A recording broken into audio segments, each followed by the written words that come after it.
Erica, I am now going to insert page numbers. Thank you. You're welcome, and I apologize.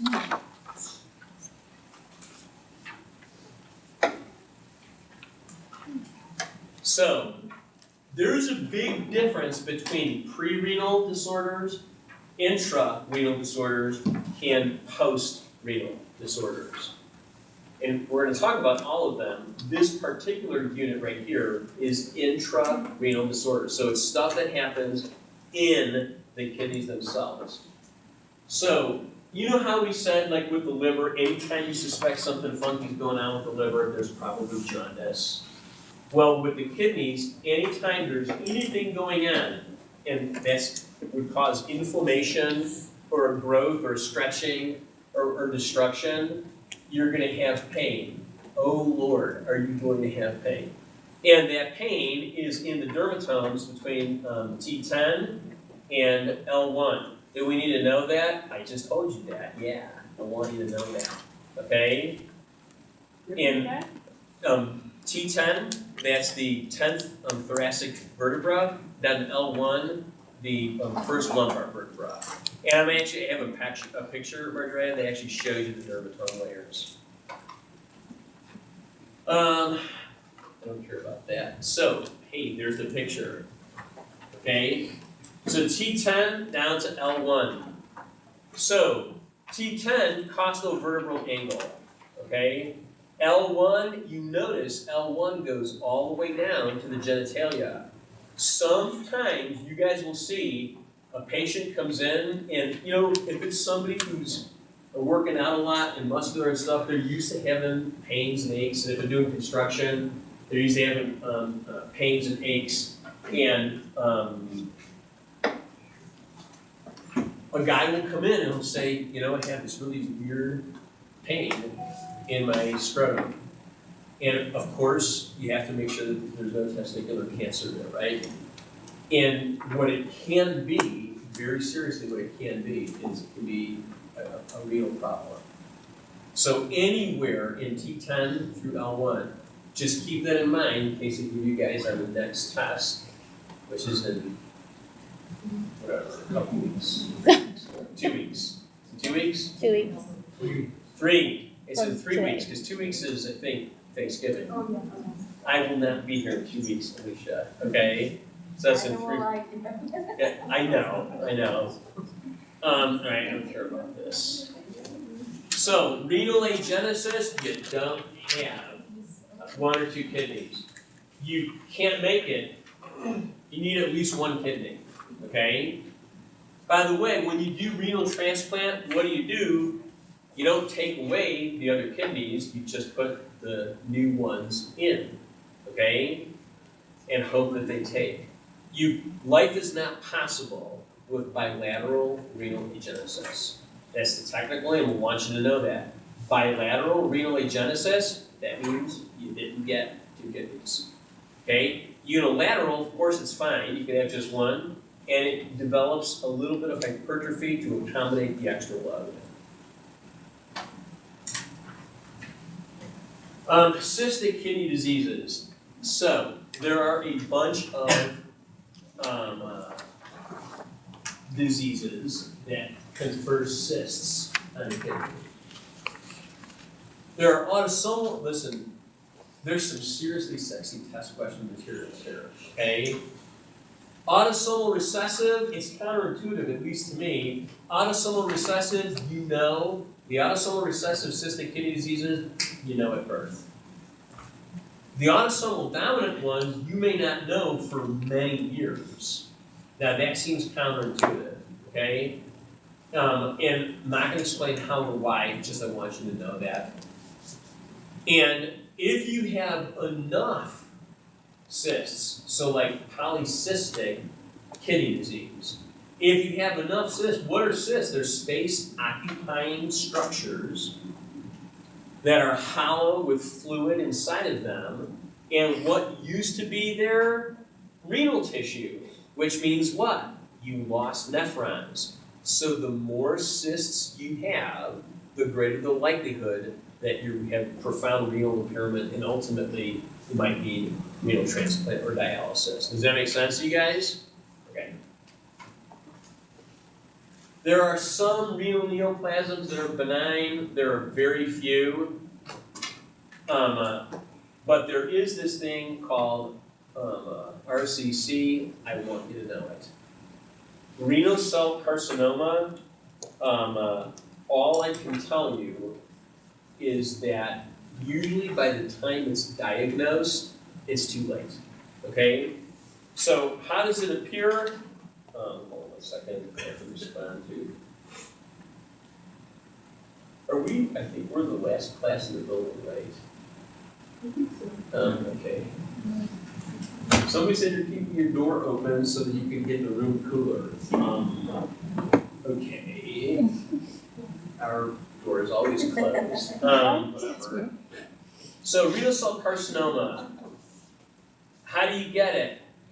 Well, I was an administrator, right, complaining about something at 8:15 at night.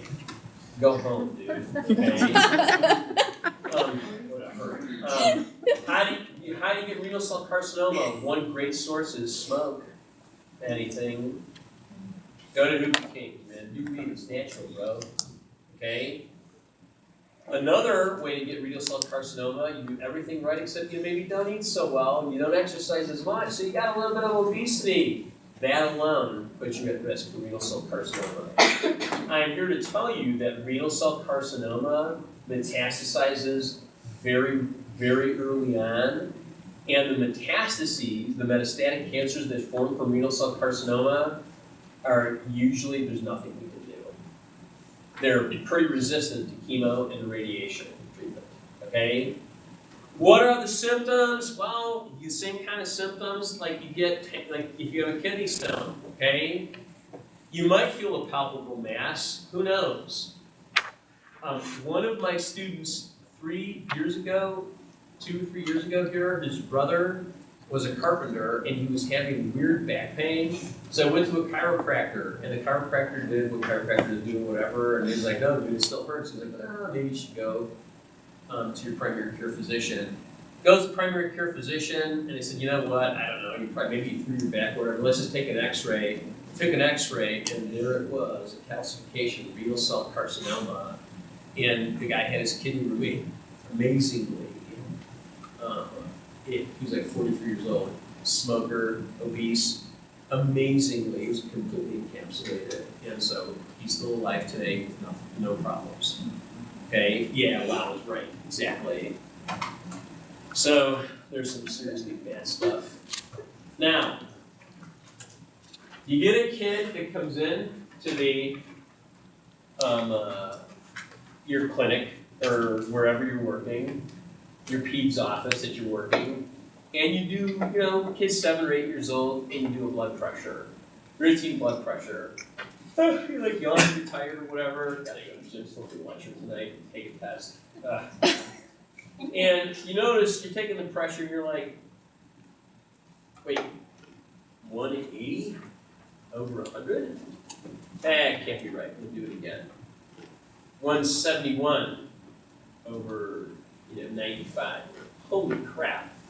And the kid looks healthy otherwise. You have to assume, until proven otherwise, that's nephroblastoma. Okay? That is usually how it presents. Or the kid's playing and at school or the playground or whatever, and they pass out. They're breathing rapidly, they have a slight extra hypertensive moment, and they pass out. They call Chris's gang to come in. They take blood pressure. They're like, this is messed up. They bring him to the emergency room, and it's nephroblastoma. You guys all know I love the New York God, not the Yankees. I love the Yankees. I love the New England Patriots, who, by the way, just got Martellus Bennett after he got kicked off of. Woo! Sorry, very happy about that acquisition. But Nate Solder is an offensive lineman, and he is a big-time donor and speaker for the Boston Children's Hospital. Why? Because his little guy had Wilms tumor.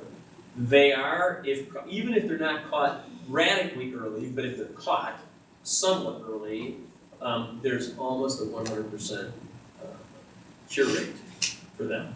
Okay, Acute pyelonephritis. The last name is nephritis. It's not nephritis. Yeah. Does it 100% cure it, or does it just go dormant? So, excellent. Phenomenal question. They boast cure because if it's encapsulated, they mostly tend to be encapsulated, or they're mostly not invasive at the time that they're initially diagnosed. 85% of the time, those people live to ripe old ages. I would argue, speaking from the oncology perspective, that we don't cure them. We successfully resect the tumor and we carefully monitor for the next 70 years. Because once in a blue, it's extremely unlikely, but if one rogue cell got away, right, and that's what you're asking. So there is no cure. My reference frame is there is no cure rate. There is no cure period for cancer. If you're in remission for 100 years, God bless. But it's remission. Okay, it's a good question. So, acute pyelonephritis, this person responded back. But somebody said that they saw it. I'm like, just flipping, go home. Okay? Okay, you want to know why they care? So we all get emails every flipping week about this building. Because there's a bunch of classrooms where teachers don't bring in fans. And the classrooms tend to be warm. So they open the doors. The HVAC system doesn't operate by temperature, it operates by pressure. And which is the best way to save money. When you have doors open, you change pressure gradients, and then the school has to pay more money.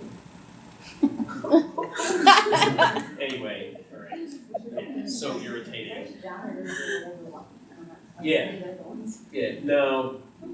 Whatever, maybe, but I'm not gonna blame them. They get cramped on all the time anyway. So, all right, so infection, guys, our kidney, listen.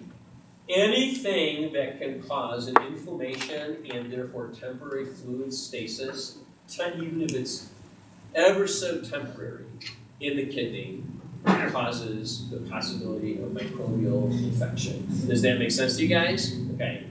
So what's pyelonephritis? Pyelonephritis it's the pelvis and the parenchyma. Okay?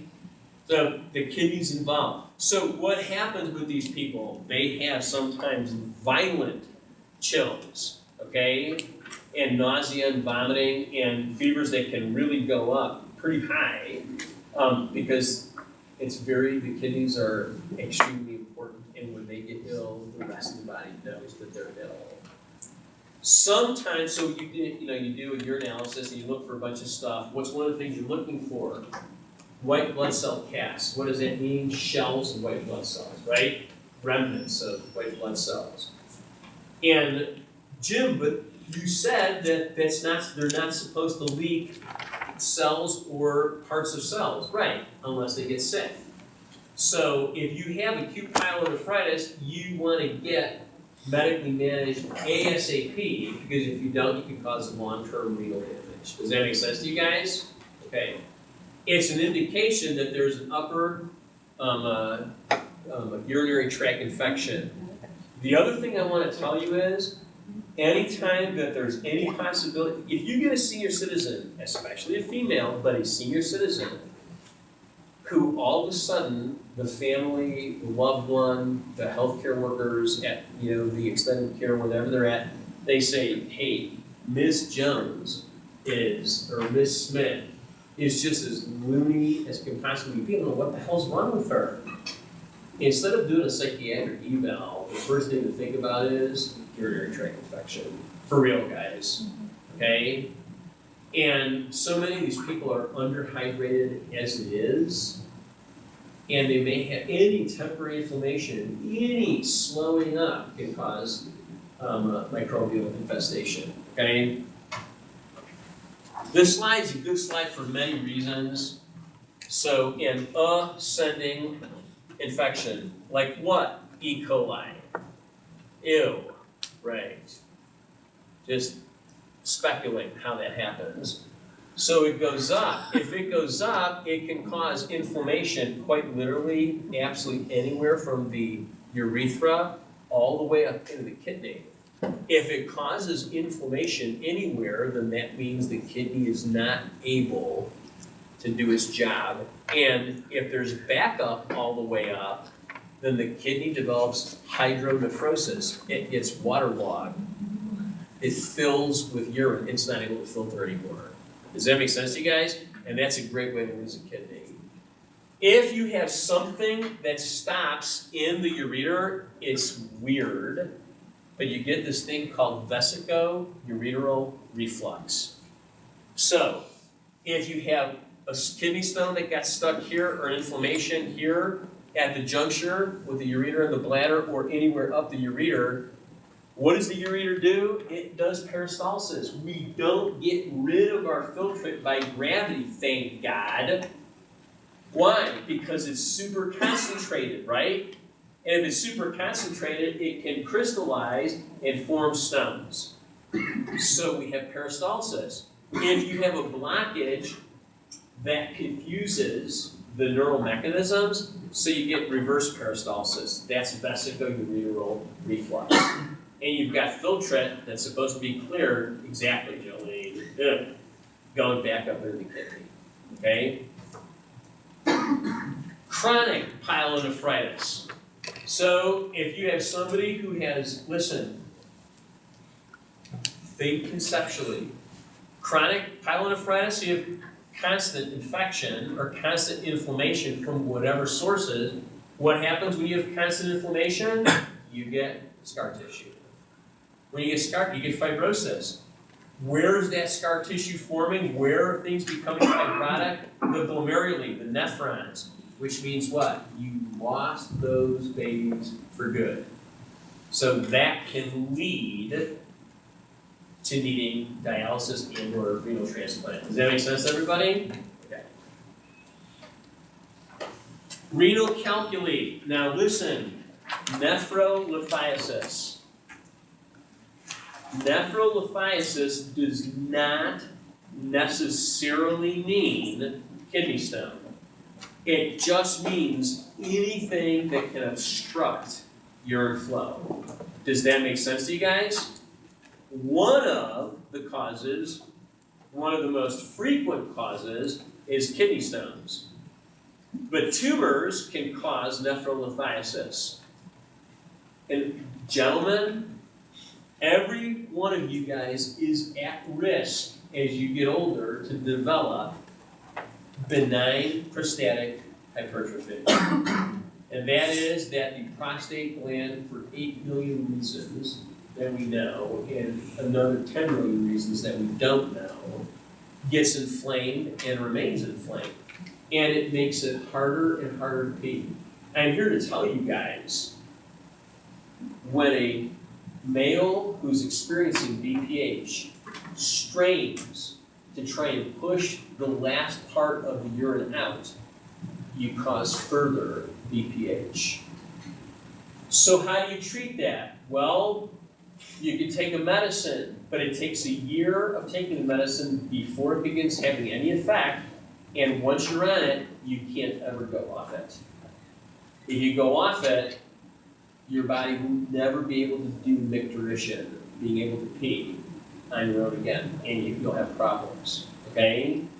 What's another way to cause nephrolithiasis? Improperly inserted Foley's. Oh, we'll just do it again. I'm sorry, Mr. Smith, Ms. Smith. We'll just do it again. I'm sorry, we have to use a bigger gauge. Okay? Or you get the patients who came in because they were under the influence of some substance, and the substance starts diluting its effect in their body, and they want to go AMA, and they actually pull the Foley out by themselves. And guys, that happens. Okay? Have you seen it, Chris? Yep. Yeah. Great stuff. Hey, I'm bleeding. No shit. Okay? Really? Yeah, Sure? exactly. But what's the big reason why we have renal calculi? Kidney stones. You wanna get kidney stones, have power drinks and pre-workouts and have caffeine. Have carbonated beverages. Eat a whole lot of dark leafy green vegetables and or frijoles. And don't use something to countermeasure all of it, and you will be visiting an emergency room at some point in your life with pain like you've never felt before, okay? I don't want to have a second time. The only takeaway here, how the hell do you get a kidney stone? Listen, what's the filtrate? It's a supersaturated solution. That's why it gets moved by peristalsis, okay? Does that make sense to you guys? So any energy that's added, anything that can slow it down can cause crystallization in that supersaturated solution. Does that make sense to you guys?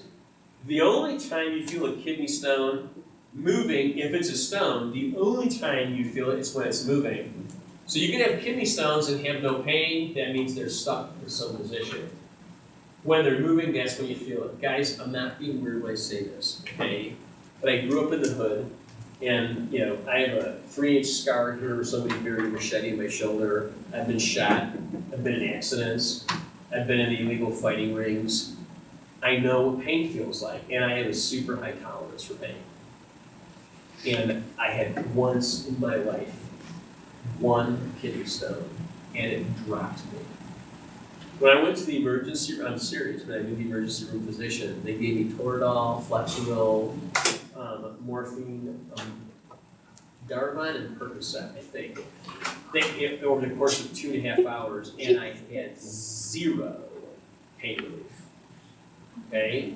And that was after 2 weeks of punching and kicking a 90-pound bag in my garage to try and transfer the pain.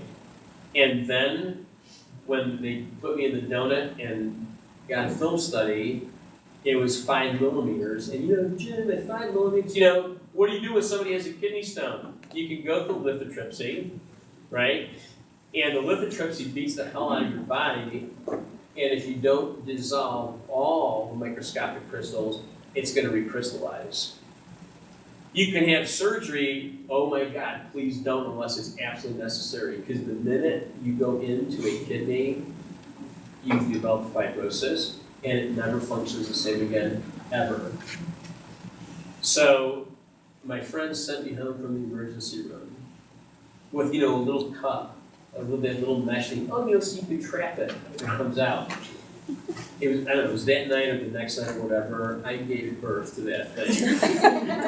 And guys, I remember it was many years ago, I remember it like it happened this morning. And so I'm a very religious, church-attending person, I go to the Church of Hydration, okay? I'm serious, cranberry juice is super effective at dissolving those suckers. But only the cranberry juice that you get from Trader Joe's, the $3.99 a jar, 5 lower cabinet to the right of the oven in my kitchen. Always, they are always there, stocked. Okay, feel a little bit of costovertebral angle tenderness, you start sucking that stuff down. The stuff that you buy anywhere else, and I'm saying this, I get no pecuniary benefit from telling you to go to Trader Joe's to get it. But I'm here to tell you that all the other places, including Sprouts, their 100% cranberry juice, the part that is cranberry juice is 100%, but they have a lot of other stuff that's in there, okay? And whatever it is, it's the kind of acid that's in cranberry juice, it dissolves those babies. Yeah, Crystal? Do they have it in pill form though? But they have what? Do they have it in a pill form? It's actually, yes.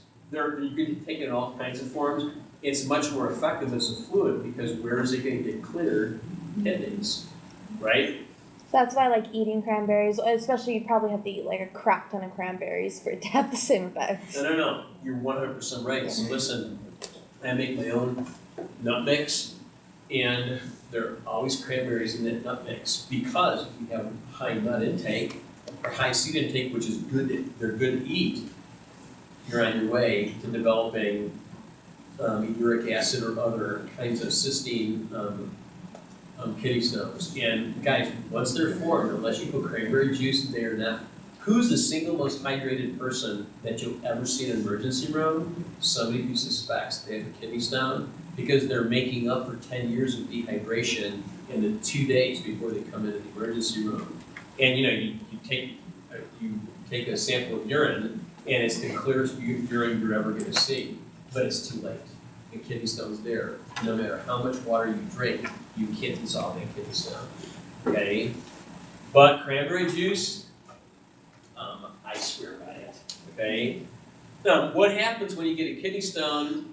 You have terrible pain, a lot, and I actually thought it was, I thought it was like I strained my latissimus dorsi.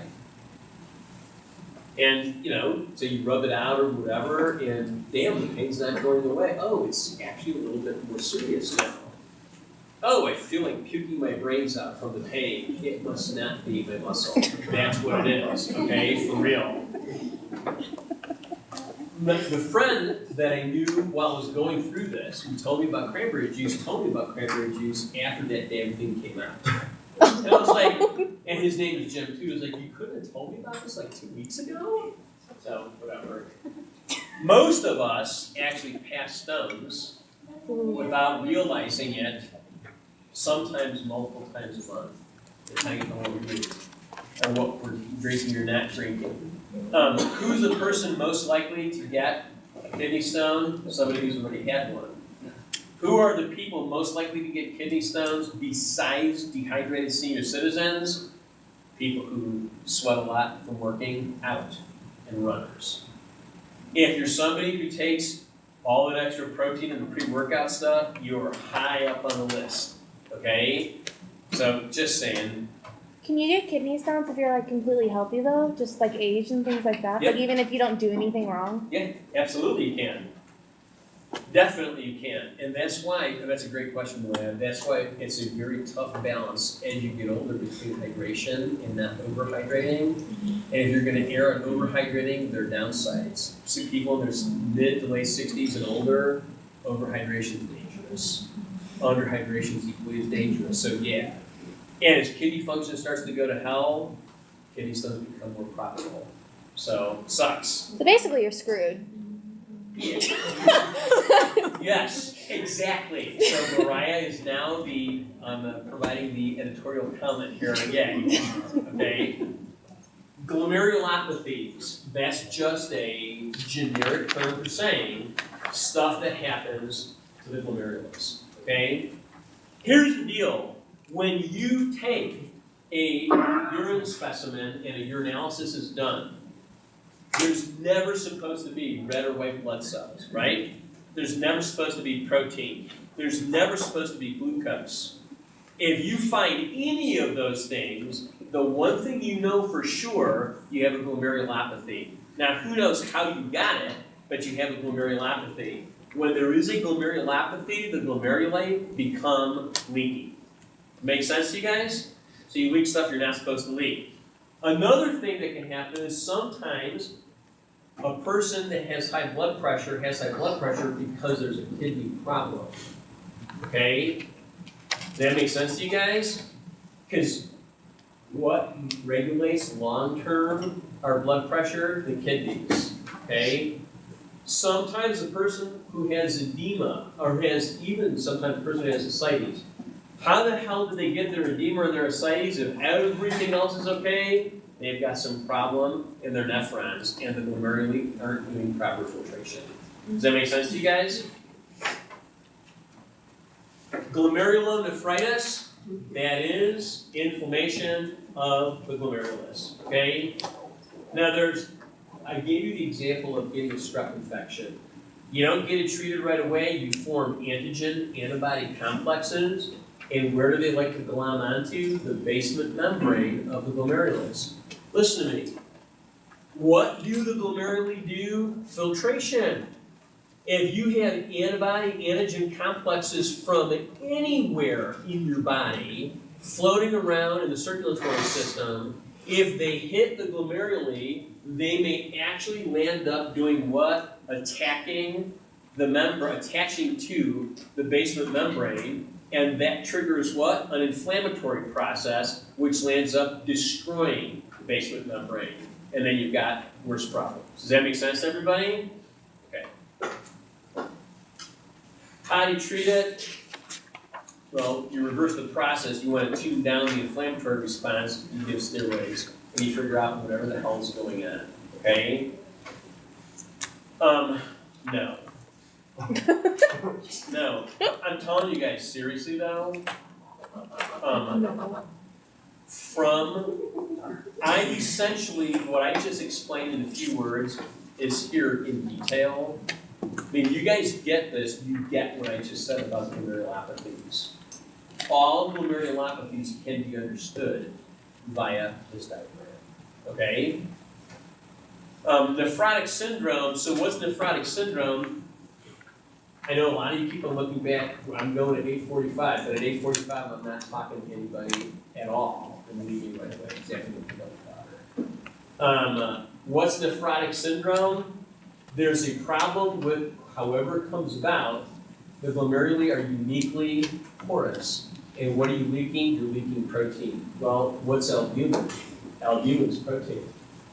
If you're leaking protein, you're leaking the very thing that causes oncotic pressure, keeps fluid in your circulatory system. That means you're not holding fluid in your circulatory system, and there's a serious problem there. So what does the liver do? It doesn't know the kidney's got nephrotic syndrome. All it knows is there's not enough albumin, so it goes into hyperdrive to make more albumin, and you develop liver pathology then. Does that make sense to you guys? And there's that diagram. And that's it for that one. I'm not done. You're joking. I'm not joking.